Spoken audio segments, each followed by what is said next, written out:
Tonight, there is new reporting on how Trump's team is handling the fallout from CNN's report. While Trump has stayed mum about Robinson, he is soon expected to break his silence. The New York Times' Maggie Haberman is here with her reporting. Maggie, thanks so much for being with us. Sources told you that Trump is set to weigh in at some point between now and his event tomorrow in North Carolina. What do you anticipate that's going to look like? I think it's going to look like saying the minimum.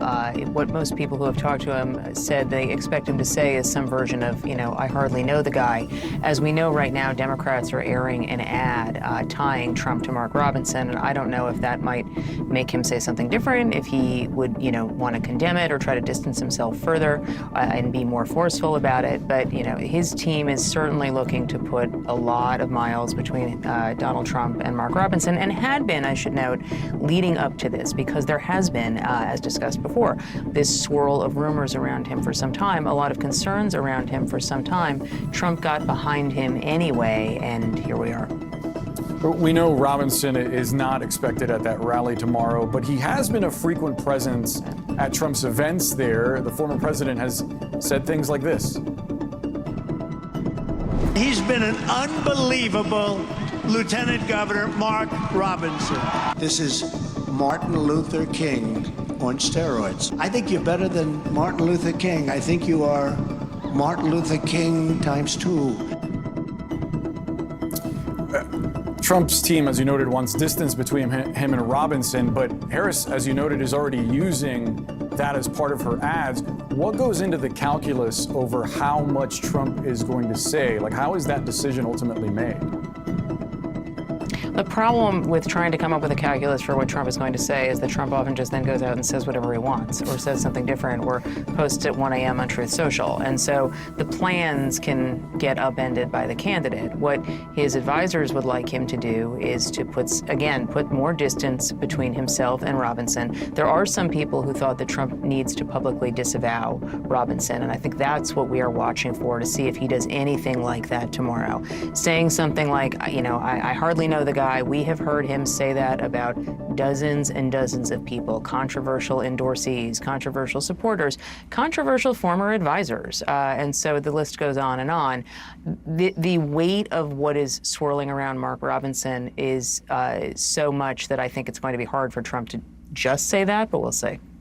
Yeah, it's a common theme of the Trump era, for sure. So as Trump is preparing for this rally tomorrow, there was a moment at his New York rally. It was just a split second, but it was quite revealing, and I want to play it now. We will go in to a depression. I thought this was a wise guy coming up. This guy, I thought, I'm getting ready. I'm going like this. I got a little bit of a yip problem here, right? That was amazing. I was all ready to start duking it out.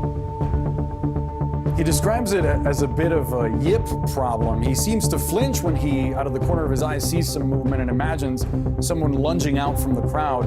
What did you think when you saw that? So it's interesting. I was in at the arena on Long Island for that rally. It was hard from where we were to see it. I had to go back and look at the video. We could hear him. Clearly something had happened. Looking at his face is very telling, because you see his eyes dart off to the right, and he jerks his body, and he says that he felt that somebody was coming up to the stage. This is clearly his reaction after what happened on Sunday, when there was another apparent assassination attempt on him, the second in just over 2 months. And he is on edge. For him to say that he has a yip problem, which is an acknowledgement of anxiety, is pretty unusual for a guy who likes to project strength at all times.